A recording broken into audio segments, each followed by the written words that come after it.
Julie, Rob, I want to show you right now what the lines are looking like inside Luther Memorial Church off Western Avenue. Weaving already inside the building. It's showing you that there's no signs of stopping, not even before the polls close at 8. Definitely checking in with the Douglas County Elections Commission's office. The trend seems to indicate we are seeing a higher turnout for this midterm than in years past. Already in the midday, the Douglas County Elections Office Commission saying they've seen around 200 to 400 voters come in during the midday hours to each individual precinct. Now, Nebraska already had a record number of registered voters coming into today, 1.2 million. Secretary of State's office predicting that 56% voter turnout. And of course, one voter in line during all of this buildup says he has. I think we're seeing so many new first-time voters, so much new enthusiasm, so many issues that are so important that we're in a crucial point where we're going to decide which way this country heads. And Julie, Rob, again, in those confirmations we've had with the Douglas County Elections Commission, those ballots that were cast at midday, they're being delivered. So that way, as soon as the polls close at 8, they will start counting on those results. All of those votes will be collected. We'll, of course, be keeping tabs on that, especially even after the polls close here at Luther Memorial. But again, we'll have that information for you, and we'll keep you updated throughout the night. For now, reporting live in Omaha, Jose Zozaya, KETV News Watch 7. All right. Thanks, Jose.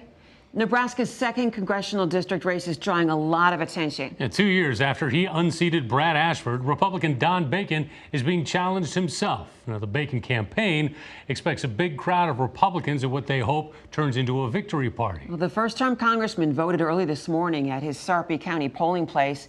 It's where he greeted voters and cast his ballot alongside his wife, Angie. Of course, Nebraska District 2 combines the Bacon neighborhood in western Sarpy County with all of Douglas County, where Democrats hold the advantage.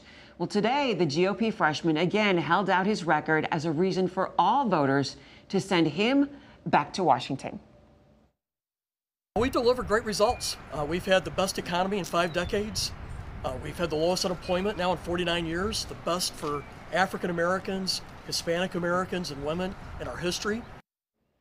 With more on this race, let's send it to Michelle Bandur, who's covering the Kara Eastman campaign tonight. Well, Julie, if elected, Kara Eastman would be the first woman to hold Nebraska's 2nd congressional seat. And she says it's a distinction that would be an honor. Now, she spent the day today on Election Day with her volunteers and reminding folks to get out and vote. Eastman tells us she feels great about the campaign, listening to voters' concerns, knocking on 200,000 doors to share her progressive ideas of Medicaid for all, tuition-free college, as well as gun control. I really didn't know what to expect, but I'm happy that the message has resonated with the voters in the district, because I think a lot of us are just frustrated with the direction the country's headed in, and we're just looking for something different. And that's what Eastman is hoping for as well from the voters, that they want a change in Washington. Now, on a side note here, Eastman has other reasons to celebrate. It is actually her 47th birthday today. Now, I'll be here at the Omaha Design Center watching the Eastman campaign and her supporters. And you can stay up to date with me as I'll be tweeting all night from here at MBandur. We'll have all the latest for you from the Eastman campaign. Rob, Julie, back to you.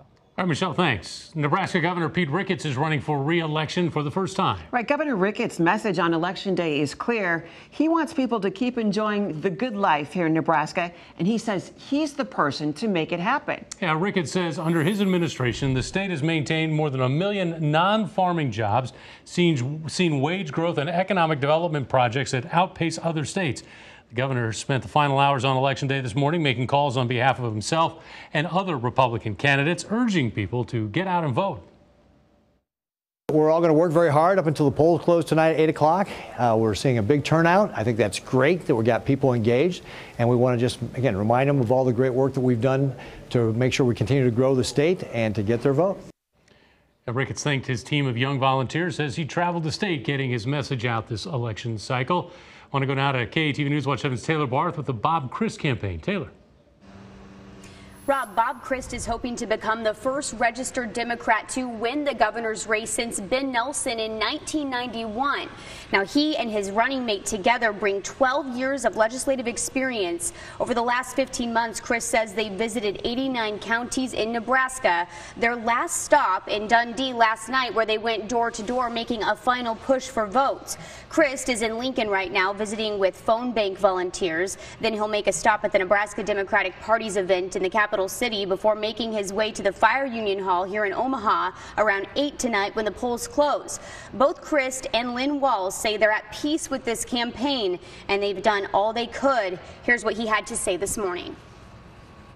I think we're going to win. I think we're going to shock the nation. I haven't seen one hit piece on the governor's race in Nebraska on CNN, but I think we're going to have some attention here before the end of the day.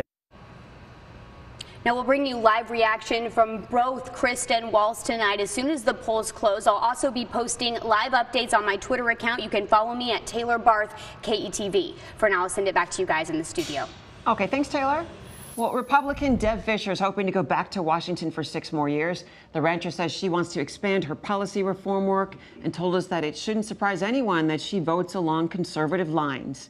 Fischer also touts her work on paid family leave to help families and women. Well, Democrat Jane Raybould wants Fischer's job at the Capitol. The business owner and Lincoln City Council member has emphasized health care in her campaign. She's taken issue with Fischer's support of the GOP measure to replace the Affordable Care Act and has promised to look for ways to lower costs. Well, Iowa is also seeing higher than average turnouts for a midterm election. We're tracking several key statewide races there, starting with who will be the next governor.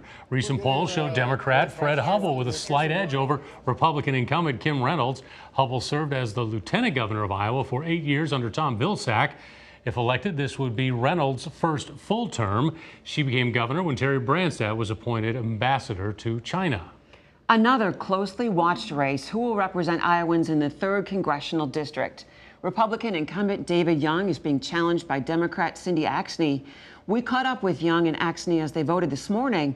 Both said they're encouraged by the strong early voter turnout.